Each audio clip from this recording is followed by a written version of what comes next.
Hey everybody, and welcome back to our channel. If you're not familiar with us, I'm Bjorn. I'm Tanye. We're standing right now in front of the Angkor Empire, which is a large Ferris wheel here in Siem Reap.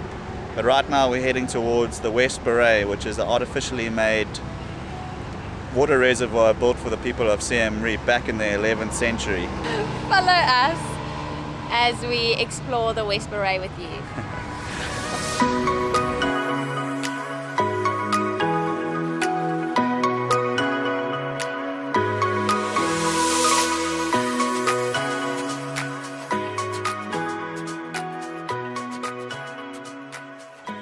Okay, so we're here now at the West Baray.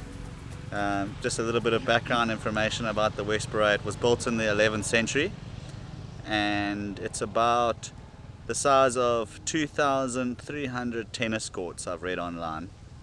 And so far it's been a lot of dirty roads, dirt roads we call it back in South Africa, a lot of mud. And it rained last night, yeah, so it's muddy. It rained last night, so there's thick piles of mud and a lot of slippery sand to deal with. Yeah. But yeah, out here on the new motorbike, enjoying it. The views are awesome. It's nice and cool today. There's a nice fresh breeze. We thought leaving a bit later than we wanted to. It was going to be a bit hot. But yeah, we got to the Baray. We stood on top of the, what do you call that thing?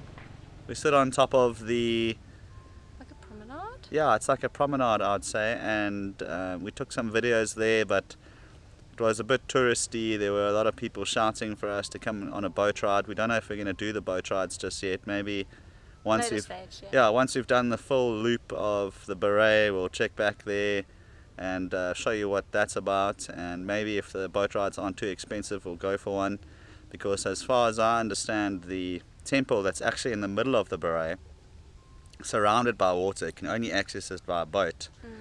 As far as I understand, it's a bit under construction still, so I don't know if it's going to be worth spending money to go out there. But yeah, this place is awesome. We're enjoying getting out of the city and seeing the rural areas a bit. Yeah, it's perfect for just a getaway. Yeah, there's a lot of locals here fishing and having a good time. The only sad thing is there's a lot of litter. I'll show you in a minute. We've just stopped here on the side of the road. Had a quick break from being on the bike. With some beer, of course. We had a beer, and yeah, now we're going to get back onto the bike, continue for a bit more. We're on the high side now, which is the deep end of the Baray, and we're going to head a bit downhill from here.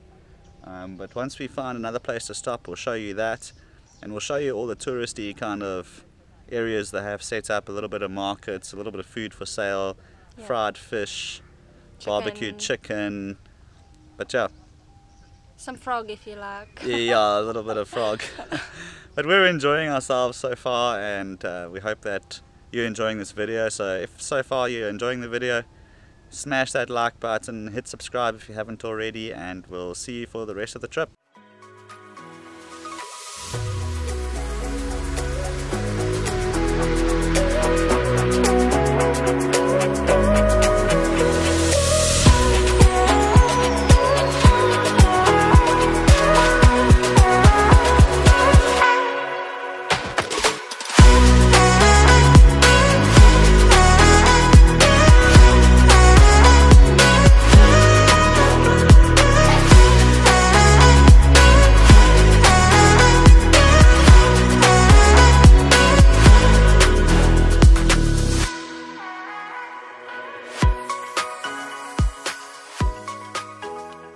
Okay, so Tanya and I travelled all the way to the far end of the Baray, hoping that it was going to be a circular loop, but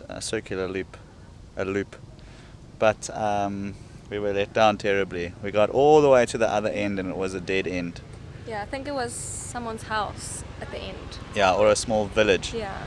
So you'll have to follow us for the next part 2, where instead of going to the left, we go to the right and see what's on the other side. But right now we couldn't get close enough to see what's happening with the temple, so I'm going to put the drone up in the air, see if I can fly it over there and get some shots, and maybe we can spy on the temple a bit and see if next time we come it's worth getting onto a boat, traveling there by boat and checking out the temple in person. Yeah. From here I can just see some trees and maybe a crane. Yeah, it looks like maybe there's one crane there, so they might still be doing some construction, but even on the Google Earth images, Google Maps, Google Earth, it looks like it's covered in a lot of blue shade cloth, and I don't think that's worth our while. But there is a 9th century temple that's a bit run down on the side of the road here. We saw it when we were driving past. I think it's 7th century. Oh, 7th century, even better. Yeah. So we'll stop over there and we'll show you what that looks like. There's two actually. Oh. Yeah, there's 2 temples. Alright, well there's 2 temples, so then we can stop there at those temples and show you guys what that's like. But it's a bit more run down than say Angkor Wat and the Bayon temples. I'm sure they will start construction on these soon. But yeah, we're having such a good time here. Almost fell off on the bike once in the mud.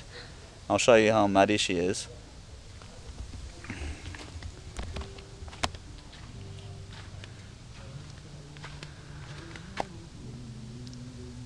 Covered in mud. For a on-road bike that's not meant to be off-roading, I mean, she's doing a hell of a job. So yeah, we're enjoying ourselves here. The Baray is beautiful. The weather is perfect. We thought we'd be sweating, but it's so nice out here. We are thoroughly enjoying it. Alright, so we stand here with the Angkor Empire temple behind us, which is from the 8th century, and apparently it's the oldest known example of a temple mountain. It's not in the best of shape, quite honestly. It's not something magical, but to know that it's from the 8th century and it's one of the first examples of a temple mountain in Southeast Asia is quite remarkable. So we're going to take a quick walk around. There's not much to show you, but we'll show you what you can see, and then we're about to head home. Tanya and I are going to get to the apartment, take a shower, take a lunch break, and we're going to a market at Chocolate Gardens. So stay tuned for that. And once again, if you've enjoyed these videos, please leave a like, subscribe to our channel. It means a lot to us. We're still a growing channel with very low views, but we appreciate everything we get from you guys.